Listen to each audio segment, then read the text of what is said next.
এদিকে দেখো কি রেডি হচ্ছে দেখাও মানে 10 লিটার আছে।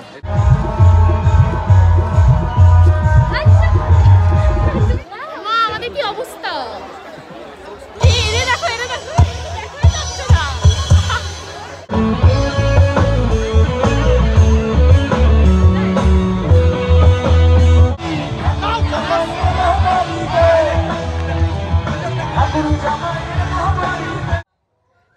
Welcome back to my channel Koel blogs. তোমরা সকলে ভালো আছো আর আমিও খুব ভালো আছি। তো সবাইকে জানাই হ্যাপি হোলি। তো আজকে তো হোলি আর আমি যাচ্ছি এখন দিদি বাড়িতে এই চুল নিয়েই। তো চলো তোমরা দেখতে থাকো দিদি বাড়ি থেকে কী করি, রেডি হব, আরও আজকে অনেক জায়গায় ঘুরবো। তো চলো তোমরা দেখতে থাকো। আবির দিতে নিয়ে এসছে তো এরাই আবির মাখিয়ে দিল। এই দুইজন আবির দিল, তোমার আগে তো দিয়ে দিল রাজ। কি আছে কত সুন্দর করে দিল, এখন আবার মুখটা ধুতে হবে। এই আসলাম তো চলো। এখন আমি দিদি বাড়িতে চলে এসেছিলাম তো দেখেছোই। তো এখন আমি শাড়িটা পরে নিচ্ছি দিদির কাছ থেকে। আর মেকআপটা কিন্তু আমি একাই করবো। এদিকে দিদি শাড়ি পরিয়ে দিচ্ছে, এই হোয়াইট শাড়িটাই পরছি। ভেবেছিলাম যে ব্লু পরবো, তো আমি ব্লু তো আনিনি শাড়ি, ভেবেছিলাম দিদির একটা পরবো। তারপরে আবার গ্রিন শাড়ি এনেছিলাম বাড়ি থেকে, কিন্তু সাদাটাই লাস্টে পরতে হলো। অনেকটাই সেজে ফেলেছি। তো নিউড লিপস্টিক পরলাম, কেন জানি না নিউড লিপস্টিক পরতেই ইচ্ছে করছিল। তো আইশ্যাডোটা আমি নিজে পরেছি, জানি না কেমন হয়েছে। তো আমি চেয়েছিলাম চোখটা একটু ডার্কের ভেতরে হোক, সেটাই হয়েছে। তো সেটা করেছি আমি, ঠিক আছে। জানি না কতদূর কি পেরেছি। তো চলো এবার চুলটা খুলবো, দেখা যাক কেমন দেখতে লাগে। এটা আমার ফাইনাল লুক। তো মেকআপ করেও বা কী হবে, একটু বড় তো আবির মেখে ভূত হয়েই যাব। তো যাই হোক, তার আগে কিছু ফটোশ্যুটও করবো। তো কেমন লাগছে অবশ্যই কমেন্টে জানিও। এবার বেরোনো যাক। আজ আমাকে নিতে চলে এসেছে, এখন বাড়ি যাবো। বাড়ি গিয়ে কটা ভাত খাবো, সকাল থেকে সেভাবে খাওয়া হয়নি।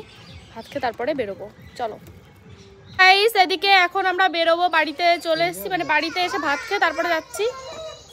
কি এখনই যা হ্যাঁ একটু পরে যাবো। ভাই যাও, তুমি ঘরে যাও, আজকে আমার ভাই রং খেলবে না। যাও ভাই ঘরে যাও। তো গাইস দেখতে পাচ্ছ আমরা অভিজিৎ দাদার বাড়ি চলে এসেছি। এবার এদিকে দেখো কি রেডি হচ্ছে দেখাও মানে 10 লিটার আছে। 10 লিটার আছে।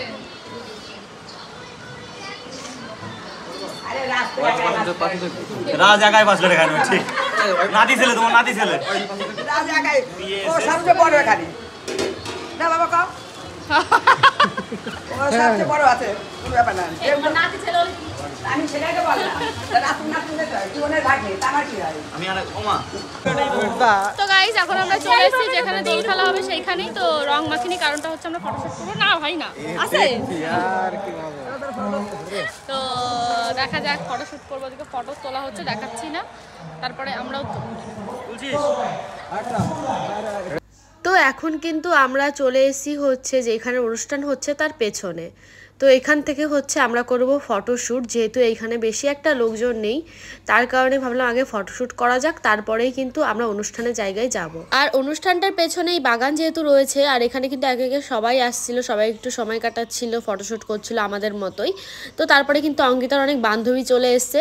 আর এদিকে জয় দাদাকে এই যে তিতলি রং মাখে ভূত করে দিয়েছে, তার কারণে কিন্তু এদিকে আমরা ওকে আটকে রেখে তারপরে ওকেও সেমভাবে রং দিয়ে ভূত করে দিয়েছি।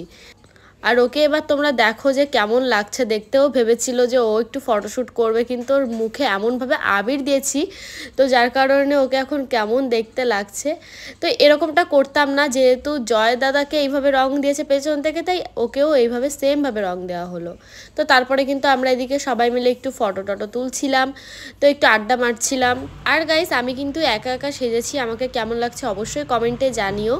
আর শাড়িটা শুধু দিদি পরিয়ে দিয়েছে, আর যেহেতু পেখম ছোট, যার কারণে দিদি বললো মেকআপটা তুই করে নে, তাই দিদির জিনিস দিয়েই মেকআপের আমি একা সেজেছি। তো কেমন লাগছে জানিও কিন্তু। তো দিদি বলছিল নাকি ভালোই লাগছিল দেখতে, আমিও ভাবিনি যে আমি টুকটাক একা সাজতে পারবো। তো যাই হোক, তো এদিকে আবির দাদা একটু মজা করতে গিয়ে কি হয়ে গেছিলো কি আর বলবো, মানে আবির ছুঁড়ে মেরেছে আর রাজের চোখে গিয়ে লেগেছিল। রাজের চোখের যা বাজে অবস্থা। তো তারপরে এদিকে আমি আমার বান্ধবী একটু ডান্স করছিলাম। তো এদিকে পাশেই যেহেতু অনুষ্ঠান হচ্ছে, গান বাজছিল, তো তার কারণে আমরা নাচানাচি করছিলাম। আর আমার চুলগুলো কেমন লাগছে সেটাও কিন্তু কমেন্টে জানিও। আর এই চুলগুলো তো রাত্রেবেলা বেনুনি করে রেখেছিলাম, তোমরা তো দেখলেই। তো লাস্টে কিন্তু যখন এই চুলগুলো খুলেছিলাম তখন কিন্তু দারুণ। আমাদের ফটোশুট করা হয়ে গেছে, এখন যাচ্ছি ব্যান্ড এসছে লালন তরি, তো সেখানে যাচ্ছি এখন ডান্স করবো, মজা করবো, অনেক কিছু করবো। ঠিক আছে, দেখতে থাকবো।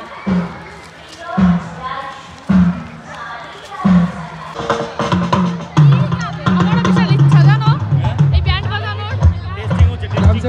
হ্যাঁ, আমার খুব ভালো লাগে একটা মাথায় ব্যান্ড গুঁজে ড্রাম বাজানো। মা আমাদের কি অবস্থা, এরে দেখো এরে দেখো, দেখোই যাচ্ছে না।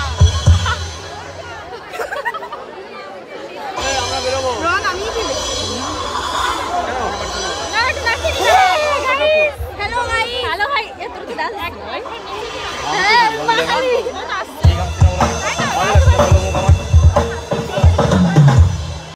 তো এদিকে কিন্তু অনুষ্ঠান শুরু হয়ে গেছে আর গানও কিন্তু শুরু হয়ে গেছে। আর আমরা তো সবাই মিলে প্ল্যান করেই রেখেছিলাম বান্ধবীরা মিলে যে আমরা নাচানাচি করব অনেক।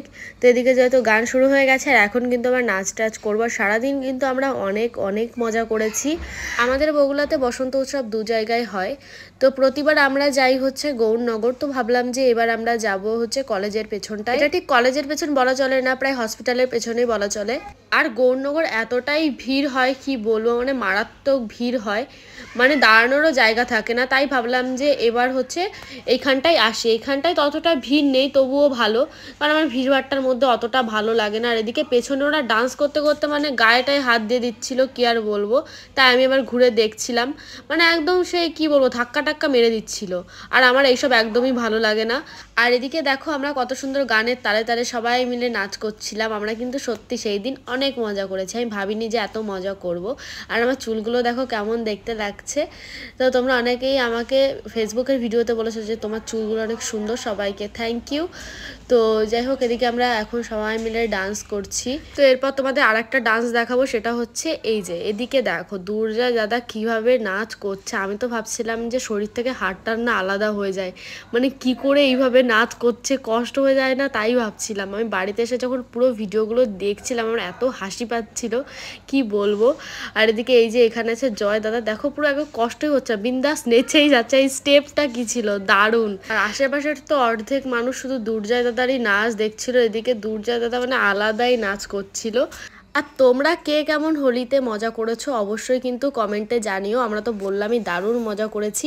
আর এদিকে যেহেতু গান চলছিল আমি কি বলবো আমি বুঝতেই পারছি না, আর গান দিলে তো একদম কপিরাইট চলে আসবে, আর তার কারণে কিন্তু আমার ভয়েস দিতে হচ্ছে। আর ওই দেখো ওই দিকে কিন্তু আমি রয়েছি, আমাকে তো দেখাই যাচ্ছে না, আমার তো নাচতে নাচতে কষ্টই হয়ে যাচ্ছিল। তারপরে আমিও নেচে যাচ্ছিলাম, কিন্তু দুর্জয় দাদার মতো নাচতে কেউই পারবে না। এখানে মনে সব থেকে বেশি নাচ করছিল হচ্ছে দুর্জয় দাদা। আর এদিকে এখন জয় দাদাকেও নাচ করতে বলছিল, আর জয় দাদা তো পারবেই না নাচ করতে দুর্জয় দাদার মতো, কারণ দেখছিলাম যে দুর্জয় দাদা ওই রকমভাবে ডান্স করতে পারছিল, তাছাড়া কেউই পারছিল না। আর আস্তে আস্তে কিন্তু লোকজন অনেকটাই বেড়ে যাচ্ছিল, একটু আগে কিন্তু ততটা লোকজন ছিল না। আর এখন দেখতে পাচ্ছ কত চারিপাশে লোকজন হয়ে গেছে। আর আমরা কিন্তু বেশিক্ষণ আর থাকবো না, কিছুক্ষণ বাদেই কিন্তু বাড়ির দিকে চলে যাবো, যেহেতু সন্ধ্যা সন্ধ্যা হয়ে আসছিল।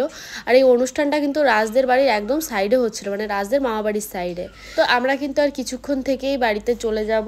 তো অনেক নাচানাচি করেছি, অনেক মজা করেছি, হোলির দিনটা আমাদের অনেক ভালোভাবে কেটেছে। তোমাদের কেমন কেটেছে কমেন্টে কিন্তু জানিও। নাচানাচি করে অনেক কষ্ট হয়ে গেছে, আর আমাকে কেমন লাগছে, প্রায় সন্ধ্যা হয়ে গেছে। এখন আমি যাব স্নান করতে, আমার অবস্থা পুরো খারাপ, অবস্থা খারাপ। আর এখন আমি স্নান টান করে এসে তারপরে ফ্রেশ হব, ফ্রেশ হয়ে একটু রেস্ট নেব, যা ফটো মটো তুলেছি সেগুলো একটু দেখবো। তো ভীষণ এনজয় করলাম, তাছাড়াও খিদে পেয়েছে প্রচণ্ড, ভাতও খাবো, মা মাংস রান্না করেছে। তো চলো, আমি স্নান টান করে চলে এসেছি, কিন্তু আমার নাকের এই দুই পাশ থেকে আর এখান থেকে আমার রং ওঠেনি। আর হাত, এই হাত আর এই হাতের তো অবস্থা খারাপ। তো যাই হোক, এখন একটু রেস্ট নিয়ে খাওয়া দাওয়া করবো। আর ভাই বাড়িতে নেই, মা গেছে ভাইকে আনতে, ভাই টিউশন পড়তে গেছে। এবার দেখা যাক ভাই কখন আসে, ভাই ছাড়া তো বাড়ি একদম ফাঁকা ফাঁকা লাগে। আর আমি সবে গিয়ে স্নান করে এলাম, একদম এখন ফ্রেশ লাগছে। বাবা কি কষ্ট হয়ে গেছে বলে বোঝাতে পারবো না। বলেছি ভাত দিতে, আমার প্রচণ্ড খিদে পেয়েছে গাইস, সারাদিন ঠিকভাবে খাওয়া হয়নি আমার।